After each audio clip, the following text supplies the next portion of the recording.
प्रिय श्रोताओं, आप सुन रहे वाल्मीकि रामायण और आज आप देखेंगे वाल्मीकि रामायण का भाग 101 तथा किष्किंधा कांड का भाग 6।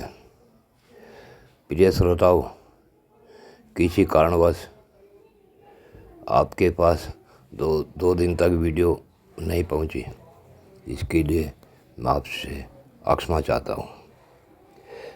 मेरे प्रिय श्रोताओं, आपने पिछले भाग में सुना कि राम की आज्ञा पाकर लक्ष्मण सुग्रीव के पास किष्किंधा में पहुंचे तथा बड़े ही क्रोध से उन्होंने सुग्रीव से कहा कि जो बाण बाली को हम लोग पहुंचा चुके हैं, वह बाण आज भी श्री राम के तरकस में सुरक्षित हैं। अपनी इस काम पिपासा को त्याग कर या तो मित्रता का परिचय दे, अन्यथा तुझे भी तेरे भाई बाली के पास राम के बाण पहुंचा देंगे। इस प्रकार की बातें सुनकर बाली की पत्नी तारा, जो सज्जन और बड़ी ही बुद्धिमान थी, वह सामने आ गई। अब उससे की आगे की कथा आप इस भाग 101 में सुनेंगे। तारा बोली, हे श्रेष्ठ मानव, अपने तेज के कारण जो आप प्रज्वलित से हो रहे हैं, ये जब आपने जो ऊपर बात कही है, आपको सुग्रीव से ऐसी बात नहीं कहनी चाहिए। ये वानरों के राजा हैं, इनके प्रति कठोर वचन बोलना उचित नहीं है। आप और वो भी आप जैसे सुहृद के मुख से तो ये कदापि कटु वचन सुनने के अधिकारी है ही नहीं।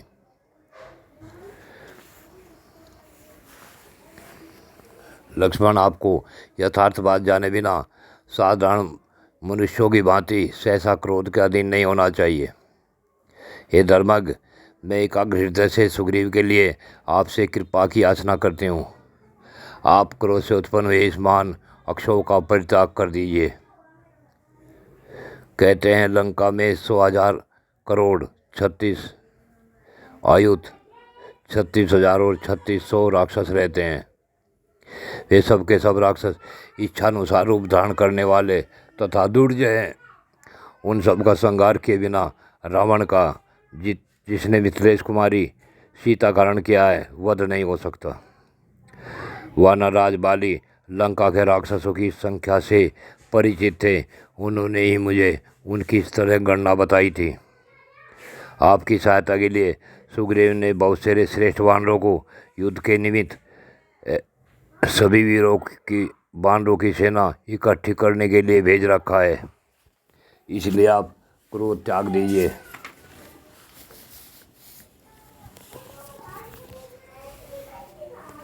हे सुमित्रा कुमार, सुग्रीव ने उन सबके इकट्ठे होने के लिए पहले से ही अवधि निश्चित कर रखी है। उनके अनुसार उन समस्त मार्थी वानरों को आज यहाँ उपस्थित हो जाना चाहिए। हे शत्रुदमन, आज आपकी सेवा में कोटि हजार वानर, रीछ, लंगूर उपस्थित होंगे, इसलिए आप क्रोध को त्याग दीजिए। तारा ने जब इस प्रकार धर्म के अनुकूल विनय युक्त बात कही, तब कोमल हृदय स्वभाव वाले सुमित्रा कुमार लक्ष्मण ने उसे मान लिया तथा क्रोध को त्याग दिया।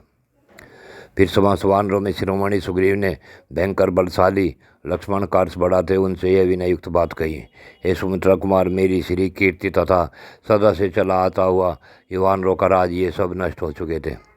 भगवान श्री राम की कृपा से ही मुझे पुनः इनकी प्राप्ति हुई है। धर्मात्मा श्री राम अपने ही तेज से रावण का वध करेंगे और सीता को प्राप्त कर लेंगे। मैं उनका एक तुच्छ सहायक मात्र रहूँगा। लक्ष्मण, जिनके धनुष खींचते समय उनकी टंकार से पर्वत सहित पृथ्वी कांप उठी थी, उनकी सहायता के लिए कौन क्या कर सकता है? वे सब ही पूर्ण हैं। विश्वास अथवा प्रेम के कारण यदि कोई अपराध बन गया हो तो मुझ दास के उस अपराध को क्षमा कर देना, क्योंकि ऐसा कोई सेवक नहीं जिससे कभी कोई अपराध न होता हो। सुग्रीव के ऐसे वचन कहने पर लक्ष्मण प्रसन्न हो गए और उनसे इस प्रकार बोले, वानरराज सुग्रीव, अब तुम्हें श्री राम के साथ के पास चलना चाहिए। तब वहाँ तुम्हारे मित्र श्री राम अपनी पत्नी के अपहरण से बहुत दुखी हैं, उन्हें चलकर सांत्वना दो। लक्ष्मण ने जब ऐसा कहा तब सुग्रीव अपने पास ही खड़े हुए हनुमान जी से बोले, जो मेरी आज्ञा के 10 दिन के भीतर यहाँ न आ जाए, वह राज्य को कलंकित करने वाले उस दुरात्मा वानरों को मार देना चाहिए। वानरराज सुग्रीव की बात सुन वायुपुत्र हनुमान जी ने संपूर्ण दिशाओं में बहुत से पराक्रमी वानरों को भेज दिया। राजा की आज्ञा पाकर वे सब वानर तत्काल आकाश में पक्षी और नक्षत्रों के मार्गों से चल दिए। जहाँ सूर्य देवास्त होते उस श्रेष्ठ पर्वत पर रहने वाले सभी वानर किष्किंधा में आए। कैलाश के शिखरों से भी वानर किष्किंधा पहुँच गए। धीरे धीरे 10 दिन के अंदर चारों दिशाओं से संपूर्ण जगत में रहने वाले सभी वानर किष्किंधा पर आ पहुँचे। तब सुग्रीव लक्ष्मण के साथ जैसे ही श्री राम के पास आए, आकर उनके चरणों में गिर पड़े। तब श्री राम ने उन्हें अपने पास बुलाया और उनका बड़े प्रेम से उनका हाथ पकड़कर उठाया। वे प्रेम के साथ उन्हें हृदय से लगा लिया। धर्मात्मा श्री राम ने उनसे कहा, बैठो। तब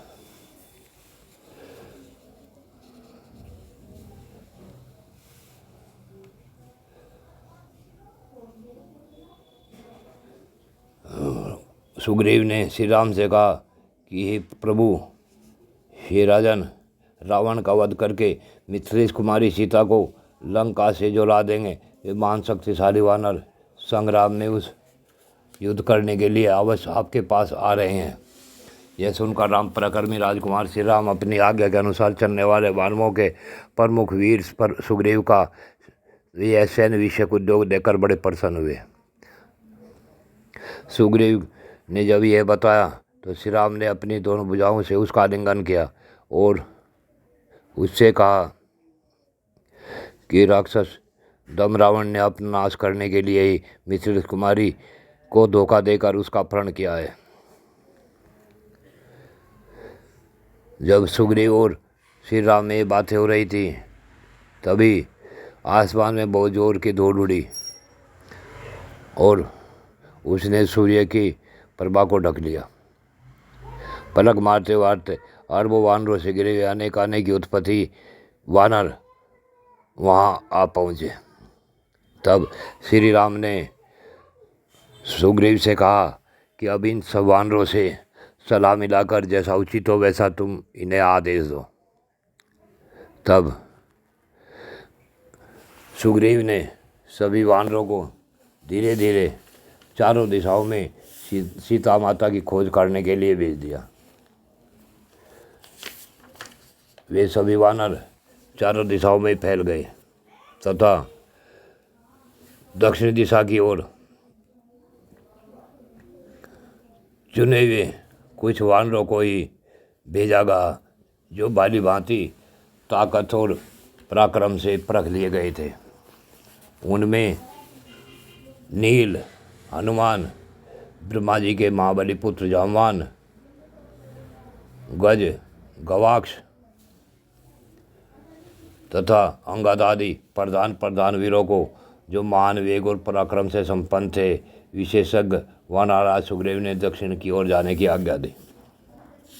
महान बलशाली अंगद को उन समस्त वानर वीरों का अगुवा बनाकर उन्हें दक्षिण दिशा में सीता की खोज का भार सौंपा तथा वह जिसे भी जिस दिशा में भेजते थे, सुग्रीव उन्हें ही कहते थे कि तुम्हारे पास सीता को ढूंढने के 1 महीने की अवधि है। अगर 1 महीने के बाद कोई यहाँ आएगा तो अपने को जिंदा न समझे और जो भी 1 मास पूर्ण होने तक सबसे पहले यहाँ आकर यह कहेगा कि मैंने सीता जी का दर्शन किया है, वह मेरे समान वैभव से संपन्न हो जाएगा। उससे बढ़कर फिर ये मेरे लिए दूसरा कोई नहीं होगा। तुम सबके बल पराक्रम और असीम है। तुम विशेष गुणशाली उत्तम कुलों में उत्पन्न हुए हो। राजकुमारी सीता का जिस प्रकार भी पता मिल सके उसके अनुरूप उच्च कोटि का पुरुषार्थ आरंभ कर दिया जाए। यह सुनकर श्री राम ने दक्षिण की दिशा को जाने वाले वानरों में हनुमान जी को विशेषतापूर्ण समर्पित समझा, तो उन्होंने चलते हुए हनुमान जी से अपनी अंगूठी निकाल कर दी जिस पर श्री राम जी का नाम अंकित था। इससे और उनसे कहा कि अगर तुम्हें सीता प्राप्त होती है तो उससे मेरे लिए कुछ निशानी लेकर आना।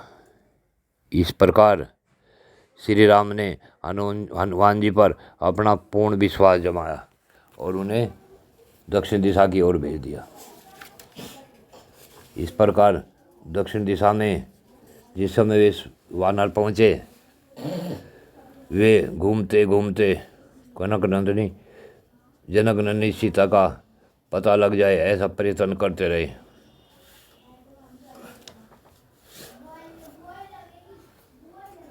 वे अनेक तटों पर स्थानों पर जाते, परंतु कहीं भी उन्हें देवी सीता का पता नहीं लगा तथा पूर्व, पश्चिम और उत्तर की दिशा से आने वाले सभी वानर 1 महीने से पहले ही आकर हाथ जोड़कर श्री राम के और सुग्रीव के सामने खड़े हो गए और बोले कि हे प्रभु, हमें कहीं माता सीता दिखाई नहीं दी, परंतु दक्षिण दिशा में गए हुए वानर 1 मास पूरा होने के पश्चात भी वापिस नहीं लौटे। तब उनके इंतजार में श्री राम ने कहा, जब तक दक्षिण दिशा में गए हुए वानर नहीं आते तब तक हमें उनकी प्रतीक्षा करनी चाहिए। इस प्रकार वे दक्षिण दिशा में गए हुए हनुमान, अंगद सभी दुखी होते होते, भूख प्यास से दुखी होते हुए वे आगे दक्षिण दिशा की ओर बढ़ते रहे। उन्हें रास्ते में एक पर्वत शिखर दिखाई दिया। तब हनुमान जी उस दुर्गम वन में वानरों से बोले कि बंधुओं, दक्षिण दिशा के देश प्राय पर्वतमालाओं से घिरे हुए हैं। इनमें मित्रेश कुमारी सीता को खोजते खोजते हम सब लोग थक गए, किंतु कहीं भी हमें उनका दर्शन नहीं हुए। इस सामने की ओर गुफा में लगता है कि यहाँ सारस और जल से भीगे हुए चकवे निकल रहे हैं, अतः निश्चय ही इसमें पानी का कोई जलाशय होना चाहिए। हम सबको इस गुफा में अंदर जाना चाहिए। हनुमान जी की बात सुन सभी वानर उस गुफा के अंदर चले गए। वहाँ उन्हें एक तपस्विनी दिखाई दी।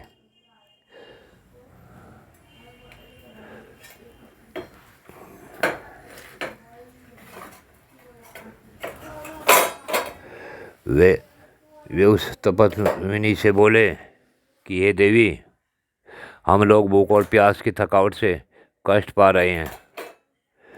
आप यहाँ यह सोने जैसे गुच्छे लाल लाल पल्लव मानो स्वर्ण में आभूषणों से विभूषित हैं, यह किसका स्थान है? तब वहाँ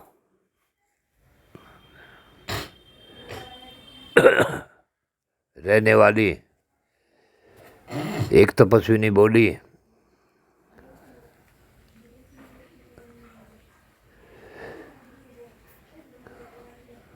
कि आप कौन हैं और यहाँ किस प्रकार इस गुफा के अंदर घुस आए।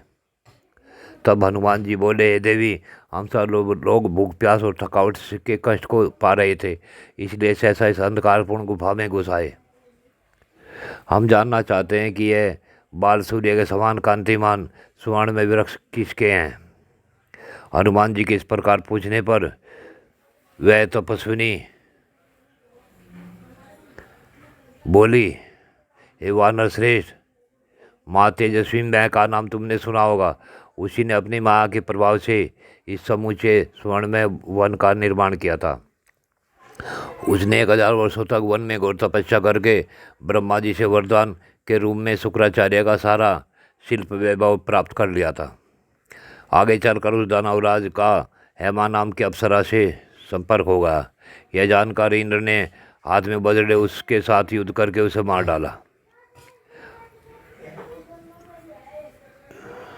तत्पश्चात ब्रह्मा जी ने यह तपोवन यहाँ का आश्रय कामभोग तथा यह सोने का भवन हेमा को दे दिया। मैं मेरु सर्वणी की कन्या हूँ, मेरा नाम स्वप्रभा है। वानर श्रेष्ठ, मैं उस हेमा के इस भवन की रक्षा करती हूँ। तब हे वानरों, आप सब लोग यहाँ यह शुद्ध फल खाओ और जल पियो।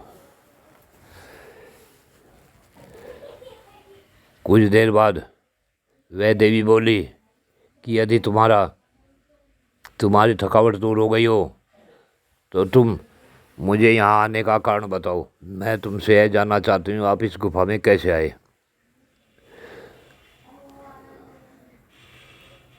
तब हनुमान जी बोले कि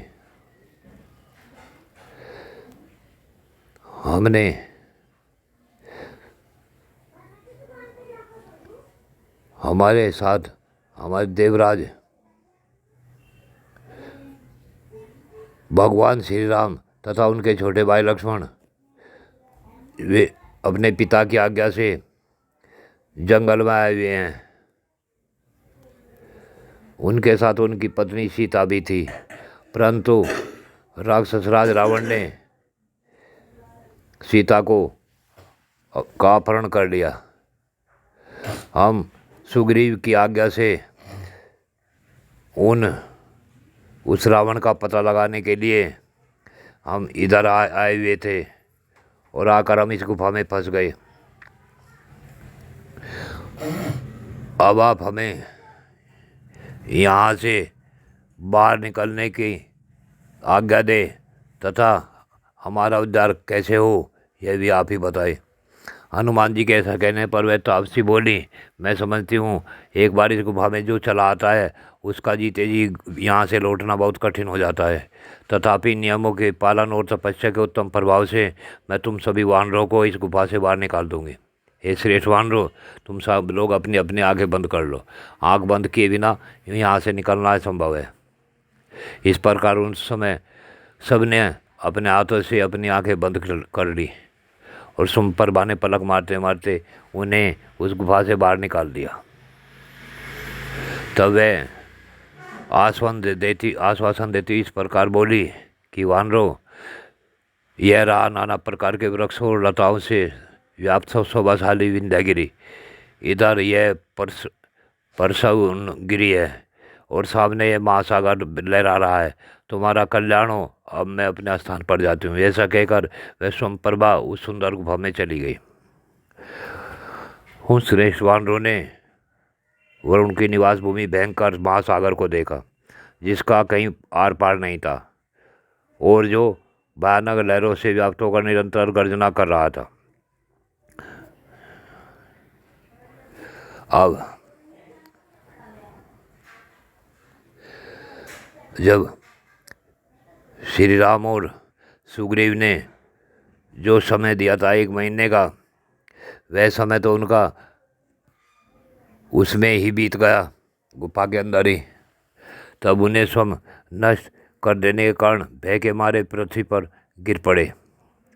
युवराज अंगद उन श्रेष्ठ वानरों तथा वनवासी कपियों को यथावत सम्मान देते हुए इस प्रकार बोले, वानरों, हम सब लोग वानर राज की आज्ञा से आयुष्मान बीतते बीतते एक मास की निश्चित अवधि स्वीकार करके सीता की खोज में निकले थे, किंतु हमारा वह 1 मास उस गुफा में ही पूरा हो गया।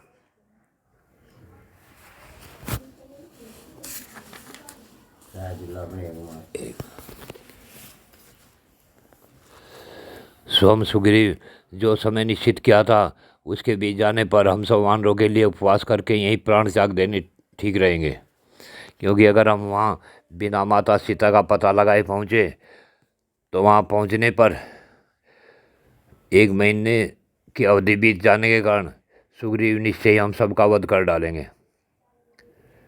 इसलिए हमें यहीं इस समुद्र के किनारे पर ही अपने प्राण त्याग देने चाहिए।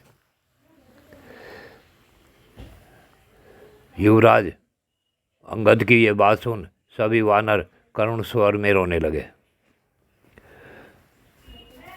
यदि यहीं सीता का दर्शन करके अथवा उनका समाचार जानकर वीर सुग्रीव के पास नहीं जाएंगे तो वे अवश्य ही हम सबको यमलोक में पहुंचा देंगे। इस प्रकार की बातें जिस समय अंगद कर रहे थे तो उस समय हनुमान जी बोले, हे तारानंदन, तुम युद्ध में अपने पिता के समान ही अत्यंत शक्तिशाली हो। यह निश्चित रूप से सबको विदित है। जैसे तुम्हारे पिता वानरों का राज संभालते थे उसी प्रकार तुम भी उसे दृढ़तापूर्वक धारण करने में समर्थ हो।